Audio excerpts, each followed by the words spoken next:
بسم الله الرحمن الرحيم. الحمد لله رب العالمين، والصلاة والسلام على خير خلق الله محمد وعلى آله وأصحابه الكرام وتابعيهم بإحسان إلى يوم الدين. ربنا أرنا الحق حقا وارزقنا اتباعه، وأرنا الباطل باطلا وارزقنا اجتنابه. ربنا آتنا في الدنيا حسنة وفي الآخرة حسنة وقنا عذاب النار. لدواي باسي إمام أبو بكر جوغرتن لو تشيرينكاني جيان لخزمة عمر دانشتن لبردم موعظو يادو باسو خواسكاني أو أمشو أشين خزمة ذي النورين أو هاولا برزي بيغمر صلى الله عليه وآله وسلم كهر زور زو إيماني هنا ويكيق لو كسانيك زور بازرگانيكي قورة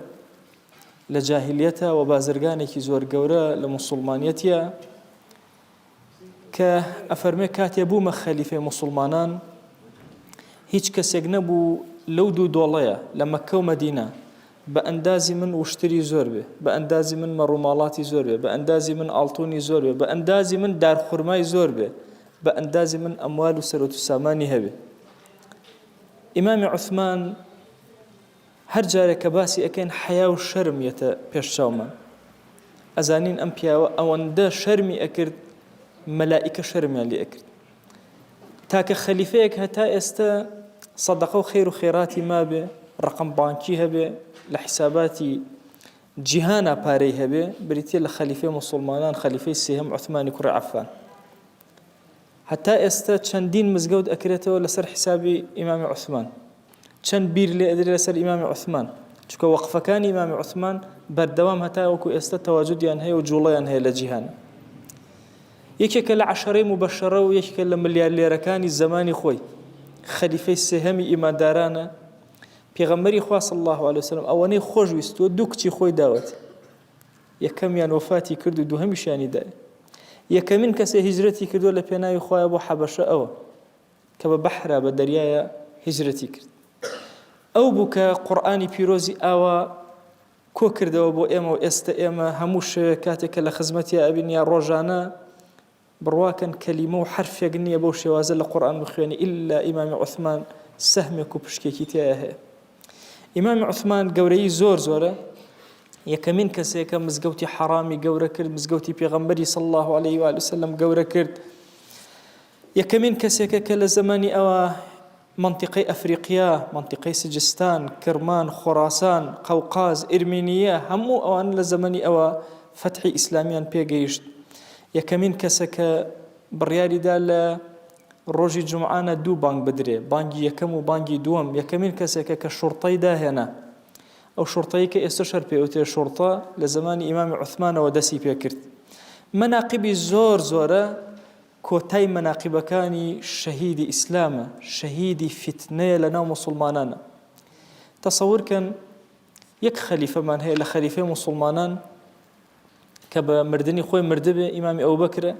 خليفة دوهم من بدسي بيدينان كجرا أبو لؤلؤي مجوسي فورس كشتيان خليفي السيهم وشوارمان بدستي خلق كجرا ونكسجديان بخوا بردو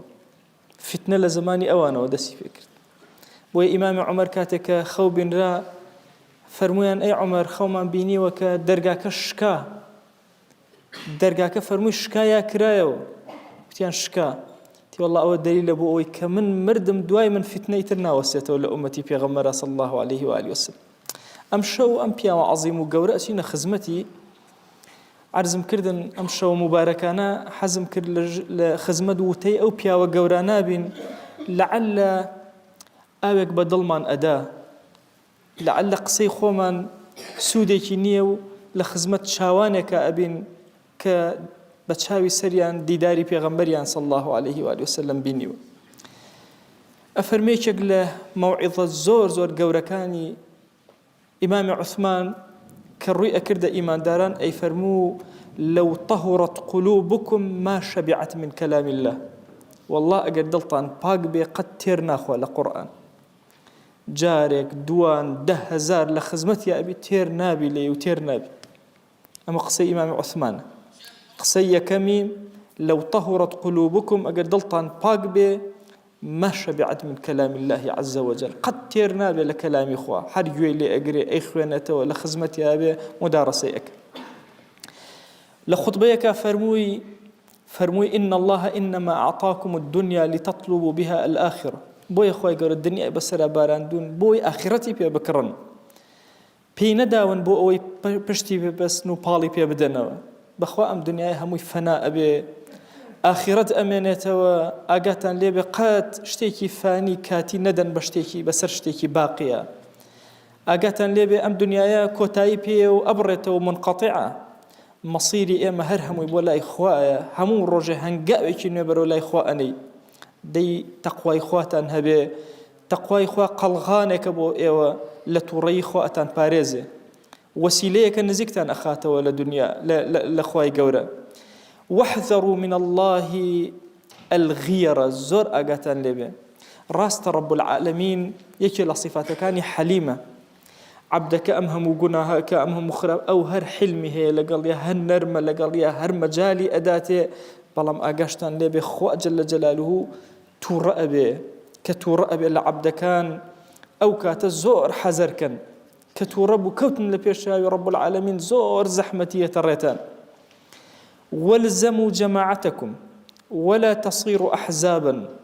تندز بقرن بجمع مسلمان وأمتي بيغمبر وصلى الله عليه وآله وسلم فرقة ما بن شك فرقة إلى زمان إمام عثمان دسي بيكر بويا أو إشارة بأيما أدا تندز بقرن بجمع مسلمان لقال أمتا بن كاتك ألين لأمتا بن لقال أمتا بن يعني دروني إيوة أبي أوان دق وربي أمتي بيغمبر صلى الله عليه وسلم تياجي قبيته. تصور كان لرجي قيامتها أيامة شون محاسبة أكلن فرقة أكلن يا فرد برسيرتان ليك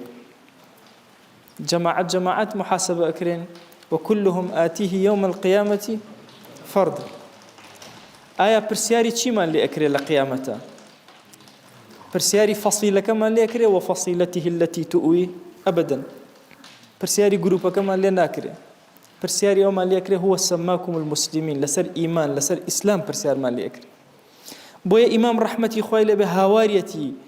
والزموا جماعتكم تندز بقرن بأمتي بيغمرة وصلى الله عليه وسلم أو فرقانهم لنا أمتان قد فرقين دي بسر فرقين شترة أم إسلامها مماني أوي بهمو ما نوجوانا قد وانزاني تنها أويتو الراسته أويتو يشكل الراسته كان إمام النووي أفرمي فرقة يجني لسر زويا بناوي طائفة منصورة فرقة يجني لسر زويا بناوي فرقة ناجية بلكو أم فرقة موزعة بسر همو إيمان دارنا أهل حديث أهل قرآن أهل فقه أهل عقيدة أهل أحزاب جروب نازل هرهموي لنا أو طائفة يا جاي أبيته هريك لما أنا ممكن خلقي خرابي تيابه تاك لروجي قيامتها محاسبة أكرن آية لقل دست جمعي مسلمانان بنيانا بويا إمام أمشقاريا من أكا واذكروا نعمة الله عليكم إذ كنتم أعداء فألف بين قلوبكم فأصبحتم بنعمته إخوانا بيركنا ولا نعمتي إخوة جل جلاله كإيوة دجمني يقبون خوا لبيني إيوة ألفتي دروس كرد نعمتي بسرا باراندن كإيوة كرد إيمان دار بويا توي إيمان دار مسلمانك لسرتها سري الزاوية تشرنجيكي هي تزمانيكي هي لا تشوينك قرنية أو برايتوي أو النعمتي خواياك أو برات ممكن برادايك وباوكيك بقدر أندازي أو تأثير النبي والله جاري ويا برا دعاء وبراناك بس زانن إما قالن اللهم اغفر للمؤمنين والمؤمنات هرشي إيمان داري نيرو مي دعاء بوكي وبرا كانت هرهم ولا سرزوية وابن تيمية فرمي هندي جناه هي بسر إنسان وقد خوالي خوش نابه بزماني براكي لي خوش كاتب برايكي تو رشبيس لا أبر الدنيا لا أفريقيا لشوينك تيكيناني دزناك بيخوا دزبر زكاته اللهم اغفر للمؤمنين والمؤمنات تؤتي تجير دعاء أمكسنا ناسراو وأويش يتجير دعاء تو بوي الزؤر قورية فأصبحتم بنعمته إخوانا أأمن نعمتك الزؤر قورية والله جاري وإلى الرجل قيامتها بانكتكن شرمزاري بو جناهك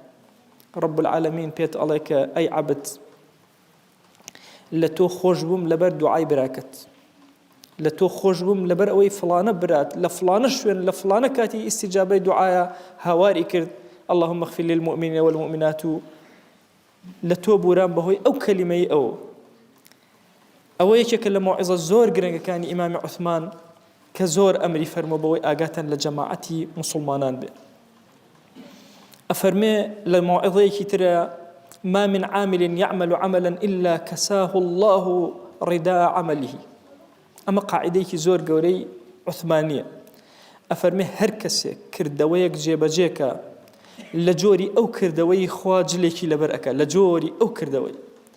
بۆیە لە ڕوایەتێکە ئەفەرمێ ما أسر أحد سريرة إلا هیچ کەسێک نییە بەنهێنی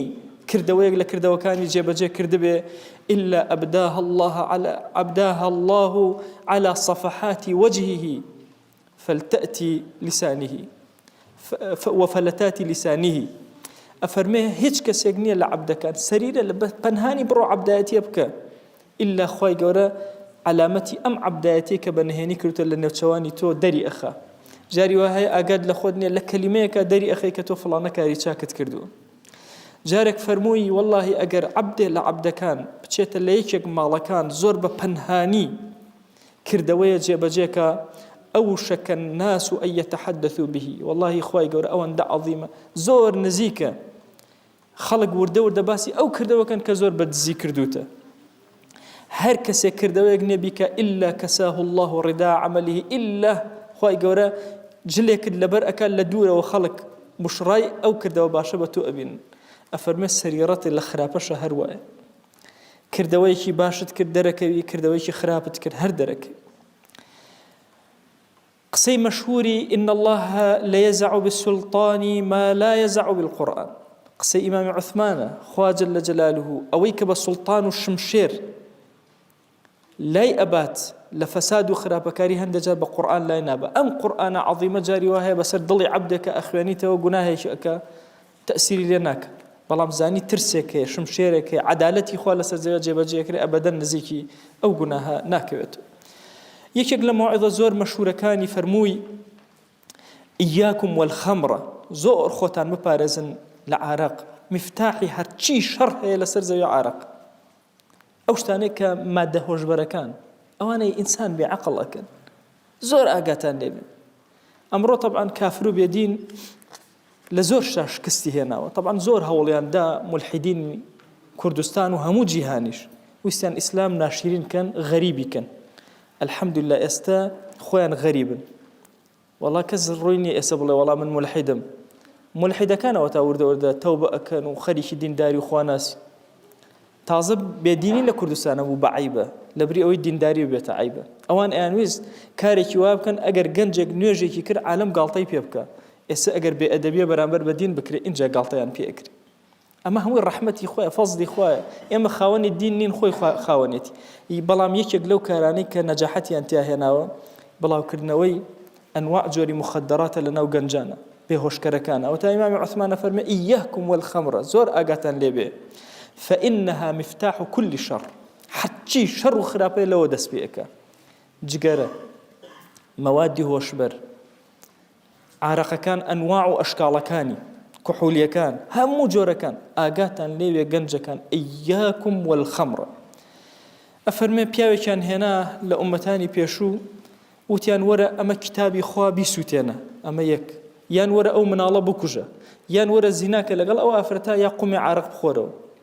ئەڵێ ئەویش بیری کردەوە چی لەمانە بکە یا وتیان وەرە سوژدە بەرە بۆ سەلیب. بیری کردەوە لەم پێنج شتە لە هەمویان ئاسانتر پێنج گوناه یەک لێ خراپتر. آخر مثلا کتابی خواب سووتێنی چەند گەورەیە مناڵێ بکوژی بەبێ تاوان زیناکەی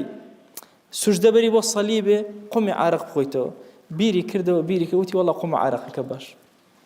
ئەفەرمێ قومە عارەقەکەی خواردەوە لە دوای ئەمە ئاگای لە خۆی نەما بێعەقڵ بوو سوژدەی بۆ سەلیب برد. اینجا وردە وردە پەلاماری مناڵەکەیدا کوشتی بۆی چاوی لێ نەبێ کە چی ئەکا لەم ئافرەتە. دواتر زینای کرد لەگەڵ ئافرەتەکە قورئانەکەشی سووتان هەموو گوناهەکانی کرد. بۆی ئەفەرمێ کلیلی هەموو شەڕەکان ئاگات لێبێ بریتیە لەو قومە عارەقەی یان ئەو تۆزە مخدراتەی کە تۆ ئەی کێشێت و دەسی بۆ ئەبەی. کۆتایی کەلیماتەکان بەم کەلیمە جوانەی ئەهێنین ئەفەرمە جارێ لە خوتبەکانی وەستا فەرمووی هۆ خەڵکینە تەقوای خواتان هەبێ باشترین غەنیمەتی ئێوە کۆیکەنەوە بریتە لە تەقوای خوا باشترین کەس و عاقڵترین کەسێک ئەوەیە لێرە محاسبەی خۆی ئەکا ئیش ئەکا بۆ دوای مردنی هەر کەسێ لێرە نوری خوای کۆ کردەوە بەخوا لە تاریکی قەبر ڕزگاری ئەبێ هەر کەسێک لە ئێوە با زۆر لە خوا بترسێ لێرە چاوێکی زۆر جوانی داوەتێ لەو ئەچێت لە ڕۆژی قیامەتە حەشری کا بە کوێری بزانن کە خوا جەل جەلالوه هەر یەکێک لە عەبدەکان یەکێک لە شتەکان لەبەر خاتی خوا ترسا بێت تەرکی کردبێ إلا لە ڕۆژی قیامەتە رب العالمین پاداشتێکی زۆر گەورە و فەزیلەتێکی زۆر گەورەی ئەدات ئەم کەلیماتانەی عەرزم کردن کەلیماتی سێهەمین خەلیفە و زاوە شیرینەکەی پێغەمبەر بوون صلی الله عليه وسلم ئەو خەلیفەیە کە خوێنی خۆی ڕشت بەڵام ئامادە نەبوو خوێنی مسلمانی لەسەر زەویا بکەوێتە عەرز و مسلمانە ناڕەحەتی و تووشی زەحمەتی ببێ خوای گیان داوات لێ ئەکەین بە گەورەی خۆت ئاگاد لێ ئەم شەو بۆیە ئێمە ئەم کەلیماتانەمان هەڵبژارد لەم شەو مبارەکە لەبەر ئەوەی ئەمانزانی کەلیماتی ئەم پیاوە لە ئاسمانەکان مەنووس لە لای مەلەئی ئاعلا بیسراوە قبول کراوە لای تۆ بۆ ئەوەی قبولێ بەر ئێمە بکەوێ هاتین کەلیماتی ئەم پیاوەمان هەڵبژارد دەتوو گەورەی خۆت یا ئیلاهی ئەم شەوە بە شەوی قەدر و بە شەوی خواناسی و بە شەوی تاعەت لێمان قبول کە یا رب العالمین بەخوا پەروەردگارە ئێمە شەرمەندەی بەردەم دیوانی توێن ئەوەندە گوناهمان کردووە بەڵام ئیلاهی ئەمڕۆ ڕۆژەکەی بە ڕۆژوو بووین و وەشەوە کەشیمان بۆ تۆ ئاوەدان و زیندوو کردەوە دەیتوو گەورەی خۆت لای خۆت قبولمان کە یا رب العالمین ئیلاهی هەرچی گوناهەیە کردومانە عەفومان کە گوناهێ بە ئاشکرا کردومانە عەفومان کە گوناهێ بە پەنهان کردمان عەفومان کە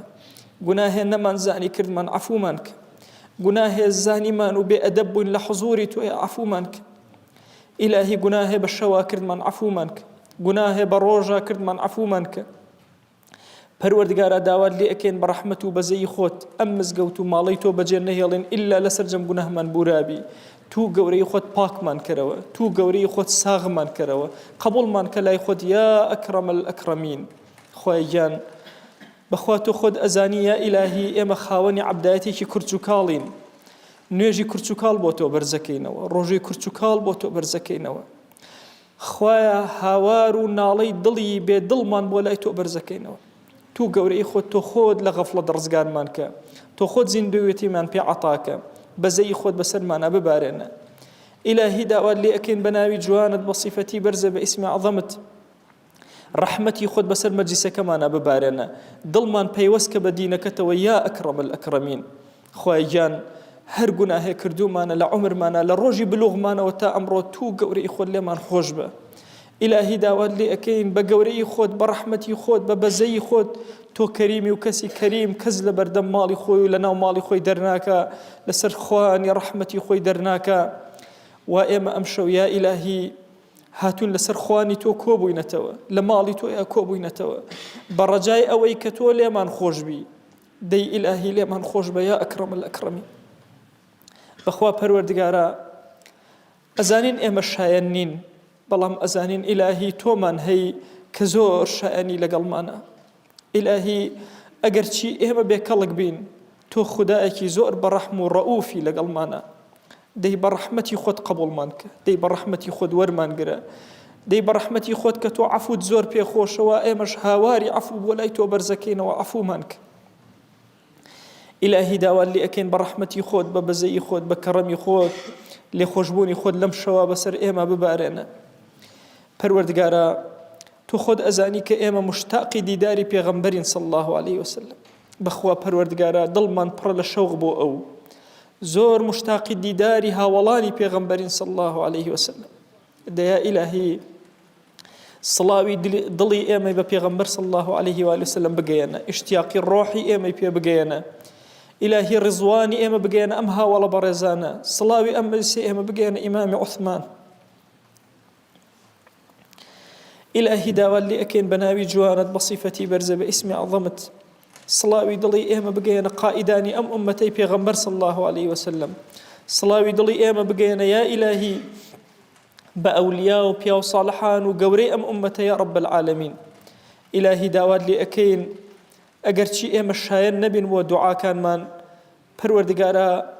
پیاوانێکی پیری موسپیمان لەگەڵان کەم وەکانیان لە خزمەتی دینەکەی تۆی ئەسەرف کردووە تو گەورەی خۆت ڕەحمەتی خۆت بەسەرمانە ببارێنە. محەممەد المستەفا عليه الصلاة والسلام فەرموویەتی ئەگەر موویەکی سپی دەسی بەرز کردەوە ڕەب العالەمین شەرمەکە لەوەی دەسی بگێڕێتەوە. تو گەورەی خۆت داوات لێ ئەکەین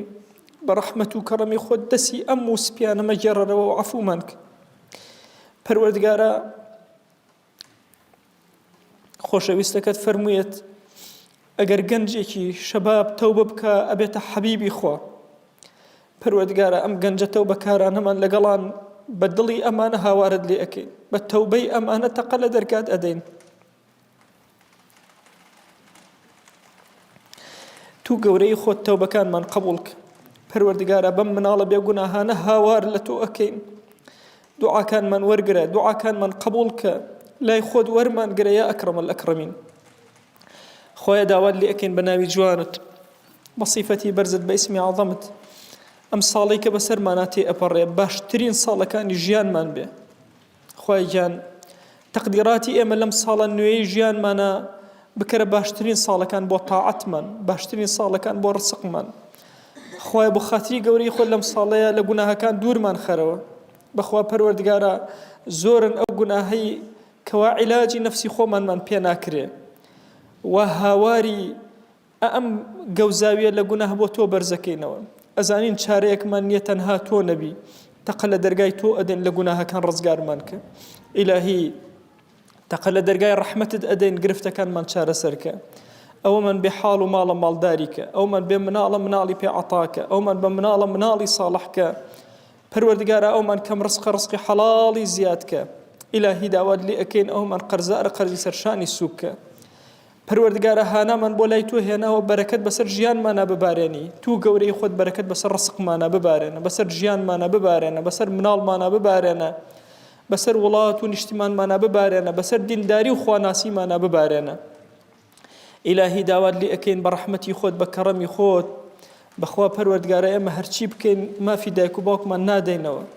ئەوانەی لە ژیانان ئەوانەی کە مردوون و ماڵ ئاوایان لێ کردوین. یا ئیلاهی داوات لێ ئەکەین بە ڕەحمەتی خۆت بە بەزەی خۆت لە گوناهەکانیان ببورە دەرگاکانی خەیر بەسەریانە بکەرەوە. ئیلاهی داوات لێ ئەکەین لێیان خۆش بە. پەروەردگارە داوات لێ ئەکەین بە ڕەحمەت و بەزەی خۆت لە گوناهی براخوشەکانمان ببورە لە گوناهی خێزان و هاوسەر و مناڵ و وەچەمان تا ڕۆژی قیامەت ببورە. ئیلاهی لە گوناهی هاوڵەکانمان ببورە. ئیلاهی لە گوناهی خۆشەویستانمان ببورە. ئیلاهی لە گوناهی دراوسێکانمان ببورە لە گوناهی هاوشاریەکانمان ببورە لە گوناهی ئومەتی پێغەمبەر صلی الله عليه و آله وسلم ببورە. ئیلاهی داوات لێ ئەکەین هەر کەس مافێکی بەسەرمانەوە لە گوناهی ببورە. تو گەورەی خۆت غەیبەتی هەر موسڵمانێکمان کردووە لە گوناهی ببورە. هەر موسڵمانێک غەیبەتی کردوون خۆیان لە گوناهی ببورە. ڕقمان لە هەر موسڵمانێ بۆ خۆیان لە گوناهی ببورە. هەر موسڵمانێ ڕقی لێمان بۆ خۆیان لە گوناهی ببورە. ئیلاهی داوات لێ ئەکەین هەر موسڵمانێ حەسادەتی پێ بردوون لە گوناهی ببورە. حەسادەتمان بە هەر موسڵمانێ بردووە لە گوناهی ببورە. ئیلاهی داوات لێ ئەکەین بە ناوی جوانت بە صیفەتی بەرزە بە ئیسمی عەظەمت دڵی ئومەتی پێغەمبەر صلی الله عليه وسلم یەکخە. بەخوا پەروەردگارە لە ئەمڕۆیە ئومەتی پێغەمبەر صلی الله عليه وسلم زۆر بێکەس و بێنازە. ئافرەتەکانی ئومەت هەتک ئەکرێن گەنجەکانمان بەڵێ ڕێیە ئەبرێن. پەروەردگارە لە ناو نوێژە شەق لە ئیمانداران ئەدرێ سجنەکان پڕەکراوە لە ئیمانداران عارەقەی زۆر لە ئیمانداران ئەچۆڕێ خوێنی زۆر لە ئومەتی پێغەمبەر صلی الله عليه وسلم ئەچۆڕێ. بەخوایە ئیلاهی لە ئەمڕۆیە زۆر بێکەس و بێنازین تەنها هاوارمان بۆ لای تۆیە تۆ خۆت ئەم ئومەتە یەکخە ئەم ئومەتە سەرخە ئەم ئومەتە دروست کەرەوە یا رب العالمین. ئیلاهی داوات لێ ئەکەین ئەم تەفرەقەی لە بینی موسڵمانانە مەهێڵە دڵمان یەکخە ماڵمان یەکخە بەهێزمان کە لە بەرامبەر کافران و بێدینانە یا ئەکرەم الئەکرەمین. یا ئیلاهی داوات لێ ئەکەین لە گوناهی مردووەکانمان خۆش بە یا رب العالمین. تایبەت ئەو مردوانەی کە بێناز و بێکەسن لە ئومەتی پێغەمبەر صلی الله عليه وسلم ئێمە هانە بۆ لای تۆ ئەهێنین خۆیان لە گوناهی هەمویان ببورە. عذابی قبر لسریان مهی الله یا رب العالمین إلهي داوا اللي أكين بناوي جوانت بصفتي برز باسم عظمت درجا كاني خير بسر أمتا بكروا يا أكرم الأكرمين إلهي داوا اللي أكين هر مسلمان لهر شوينكي الزاوية هر رنجيكي هيا هر جور الزمان قسأك لهر زمنك هبوة لهر مكانك هيا لمو بيجبوة لمو دواء أبي خويا بخاطري قوري خول لقناهي هميان ببوري يا رب العالمين پروردگارا بخوا ام ایمان دارانه بدل هاتن بو حضوری تو هاتن دلیان زندوکن و لم شوا هاتن چون مالکی تو زندوک راوتوا لم شوا شوکانی تر تاریک بو ام شو روناک هاتون یا الهی ام مالی تو یا روناک کرو دیتوج یا الهی دلکان یا روناک کرو گورکان یا روناک کرو مالکان یا پر برکت و روناک کرو یا رب العالمین الهی داود لي أكين برحمتي خود دعاء كان من قبولك خواء دعاء كان من قبولك خواء دعاء كان من قبولك آمين آمين والحمد لله رب العالمين وصلى الله على سيدنا محمد وعلى آله وصحبه وسلم تسليما كثيرا أبدا إلى يوم الدين خواء يقول لقناه مني شوئ وجبوره لنجي تراويح كان من 8 ركعات من جيب كردوا أي جينا بيز 12 ركعات ترجع بجي أكين ودواتر ويتر كان من جيب أكين خواهي قول لقناه من الشيء أجبوري وخوالي من قبولك